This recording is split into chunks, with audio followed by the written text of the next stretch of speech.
사랑하는 서울교회 성도님들 반갑습니다. 오늘은 9월 17일 금요일입니다. 오늘도 하나님의 말씀과 함께하고 동행하는 귀한 하루가 되기를 간절히 소망합니다. 기도하겠습니다. 하나님 아버지 감사합니다. 우리를 사랑하여 주시고 하나님의 은혜 가운데 있게 하여 주신 것 너무나도 감사를 드립니다. 하나님, 우리가 더욱더 하나님 앞에 서게 하여 주시고, 또한 하나님, 우리가 추석 명절을 앞두고 우리가 하나님 앞에 항상 감사하는 마음으로 삶을 살아가는 우리 모두가 되게 하여 주시옵소서. 감사를 드립니다. 예수님의 이름으로 기도드리옵나이다. 아멘. 오늘 볼 하나님의 말씀은 사사기 20장 17절에서 28절까지의 말씀입니다. 함께 말씀 보도록 하겠습니다. 베냐민 자손 외에 이스라엘 사람으로서 칼을 빼는 자의 수는 40만 명이니 다 전사라. 이스라엘 자손이 일어나 베델에 올라가서 하나님께 여쭈어 이르되, 우리 중에 누가 먼저 올라가서 베냐민 자손과 싸우리이까? 하니 여호와께서 말씀하시되 유다가 먼저 갈지니라 하시니라. 이스라엘 자손이 아침에 일어나 기브아를 대하여 진을 치니라. 이스라엘 사람이 나가 베냐민과 싸우려고 전열을 갖추고 기브아에서 그들과 싸우고자 하매, 베냐민 자손이 기브아에서 나와서 당일에 이스라엘 사람 2만 2천 명을 땅에 엎드러뜨렸으나 이스라엘 사람들이 스스로 용기를 내어 첫날 전열을 갖추었던 곳에서 다시 전열을 갖추니라. 이스라엘 자손이 올라가 여호와 앞에서 저물도록 울며 여호와께 여쭈어 이르되, 내가 다시 나아가서 내 형제 베냐민 자손과 싸우리이까? 여호와께서 말씀하시되 올라가서 치라. 그 이튿날에 이스라엘 자손이 베냐민 자손을 치러 나아가매, 베냐민도 그 이튿날에 기브아에서 그들을 치러 나와서 다시 이스라엘 자손 18,000명을 땅에 엎드러뜨렸으니 다 칼을 빼는 자였더라. 이에 온 이스라엘 자손 모든 백성이 올라가 베델에 이르러 울며 거기서 여호와 앞에 앉아서 그날이 저물도록 금식하고 번제와 화목제를 여호와 앞에 드리고 이스라엘 자손이 여호와께 물으니라. 그때에는 하나님의 언약궤가 거기 있고 아론의 손자인 엘르아살의 아들 비느하스가 그 앞에 모시고 섰더라. 이스라엘 자손들이 여쭈기를, 우리가 다시 나아가 내 형제 베냐민 자손과 싸우리이까 말리이까? 여호와께서 이르시되 올라가라. 내일은 내가 그를 내 손에 넘겨주리라 하시는지라. 오늘 본문에서는 베냐민 지파를 제외한 이스라엘 지파의 칼을 뺀 자의 숫자는 40만 명이라고 그렇게 기록하고 있습니다. 엄청난 숫자가 모인 것이죠. 기드온 때에 모였던 군사가 여러분들 기억하시는 분이 있을지 모르겠지만 3만 명이 모였습니다. 그리고 바락과 드보라가 전쟁에 나갈 때 10,000명의 군사가 모였지요. 그것을 감안해서 보면은 정말 많은 숫자가 모인 것이죠. 그에 비하면 베냐민 지파는 2만 6천 명의 또한 700명의 기브아 사람들이 전부였습니다. 결과론적으로 우리가 그냥 이 숫자적인 의미로만 본다면 당연히 질 수밖에 없는 싸움이고 질 수밖에 없는 전쟁이었습니다. 그러나 이들은 전혀 예상치 못한, 어떻게 보면 이스라엘 쪽에서는 충격적인 결과를 얻게 되는 것이고, 베냐민 지파 사람들 편에서 볼 때는 기적과도 같은 일이 일어나게 된 것이죠. 베냐민 지파가 행악자들을 내어주기를 거부해서 일어난 전쟁이었기에 이스라엘 연합군에게는 그들에게는 전쟁을 분명히 치룰 명분이 있었습니다. 군사적으로도 이스라엘 11지파가 우세했기에 그들은 어찌 보면 패배를 상상치도 못했을 것입니다. 그러나 그들은 제일 중요한 사실을 간과했던 것이지요.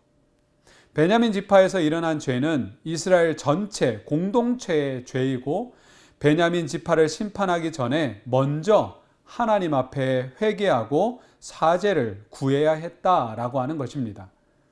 특정 사건이 베냐민 지파에서 일어났지만 그것은 베냐민 지파만의 문제가 아니라 이스라엘 전체의 영적인 혼탁함과 또한 타락의 한 단면을 보여주고 있는 것입니다.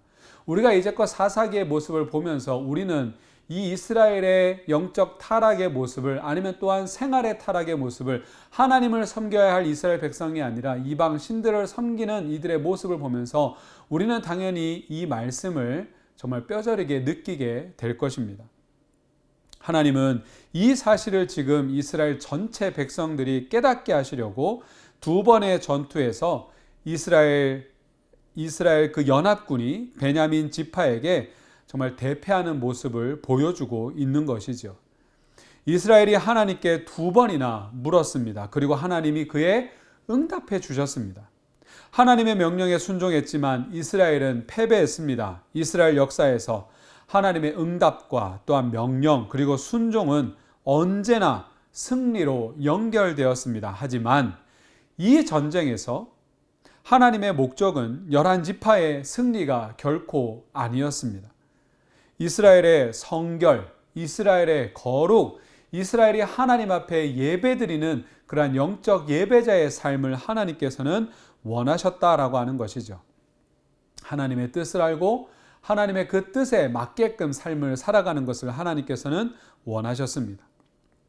이스라엘 안에 자리 잡은 악을 제거하는 일은 단순히 지금 전쟁의 승리로는 달성할 수 없는 것이기 때문에, 그 결과를 뻔히 아시기 때문에 하나님께서는 이러한 일을 지금 나타내 보여주고 있는 것입니다. 이렇듯 때로 하나님은 우리에게 쓰라린 패배를 우리에게 허락해 주실 때가 있습니다. 이유는 우리가 이 땅 가운데에서 잘 먹고 잘 사는 어떤 승리를 원하는 것이 아니지요. 우리가 이 땅 가운데 삶을 살아가면서 영적 싸움에서 제일 중요한 사실은 내 안에 숨어 있는 죄를 찾아서 철저하게 하나님 앞에서 제거하고 성결, 즉 거룩해지는 것이 우선이라고 하는 것입니다. 우리에게 하나님은 전신갑주를 우리에게 허락해 주셨죠. 그 중에 공격용 무기인 성경의 검인 말씀이라고 하는 것은 외부의 적을 공격하는 무기 이전에 우리 안의 죄를 제거하는 수술칼과도 같은 것입니다. 하나님의 말씀은 어떤 검보다도 예리하여서 혼과 영과 및 관절과 골수를 찔러 쪼개기까지 한다고 분명하게 말씀은 이야기하고 있습니다. 그러므로 예수님께서도 우리가 남의 눈에 있는 티는 잘 보면서 자신의 눈에 있는 정말 큰 들보는 보지 못한다고 예수님께서도 말씀하셨죠.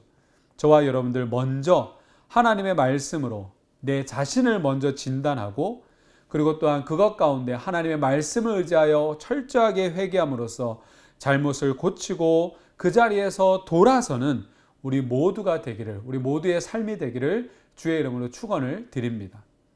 40만 대군과 하나님의 응답에도 불구하고 충격적인 패배를 맛본 이스라엘은 다행히 기존과 사뭇 다른 모습을 지금 보여주고 있습니다. 그들은 스스로 용기를 냈고 전열로 복귀했으며 또한 하나님 앞에 울면서 하나님 앞에 올라가게 됩니다. 올라가면서 하나님 앞에 금식했고 번제와 화목제를 하나님 앞에 올려드립니다. 자신들의 죄를 먼저 하나님 앞에 회개하고 사죄의 은총을 지금 구하고 있는 것이죠. 두 번의 전투에서는 심판자의 자세로 타인의 악을 징벌하려 했다면, 이번에는 먼저 그들의 자신의 죄를 하나님 앞에 회개하고 겸손히 하나님의 정의를 집행하려고 하는 것입니다. 베냐민 지파에서 일어난 죄를 자신들의 죄로 여기고 철저히 하나님 앞에 회개함으로 사죄의 은혜를 입어 하나님의 심판의 도구로 준비가 되어가고 있는 것입니다. 이러한 역사는 성도가 영적 싸움을 싸우는 자세는 어떠해야 되는지를 알려주고 있습니다. 이스라엘이 하나님께 드린 금식과 번제와 화목제는 예수 그리스도의 대속 제사로 우리는 완성되었다는 것을 우리는 알고 있습니다. 그러므로 성도는 스스로 죄와 싸워 이길 수 없는 무능한 존재인 것을 우리는 철저하게 인식하고, 예수 그리스도께서 우리를 위하여 행하신 그 대속의 은혜를 우리는 오늘도 구하면서 그 은혜를 붙잡고 삶을 살아가야 될 줄로 믿습니다. 성도는 자신의 구원과 승리에 대해 스스로 자랑할 것이 하나도 없습니다. 오직 예수 그리스도만을 자랑하고 그 은혜에 우리는 감사하며 오늘도 찬송해야 될 것입니다.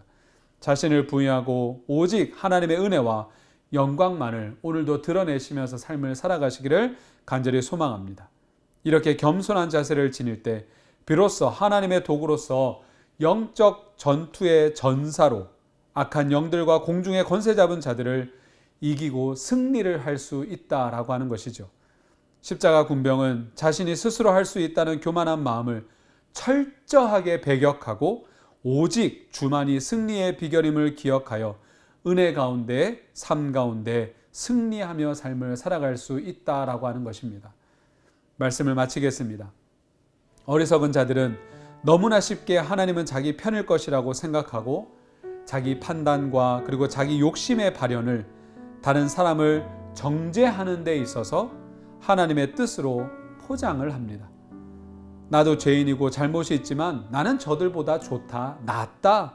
그러니까 하나님은 내 편이시다라는 생각은 정말로 어떻게 보면 어리석은 생각일 것입니다. 그래서 그 결과가 좋지 못하면 신앙적 혼란에 빠져 하나님을 원망하거나 다른 지체들을 정죄하곤 합니다. 우리는 이런 패턴을 반복해서는 안 됩니다.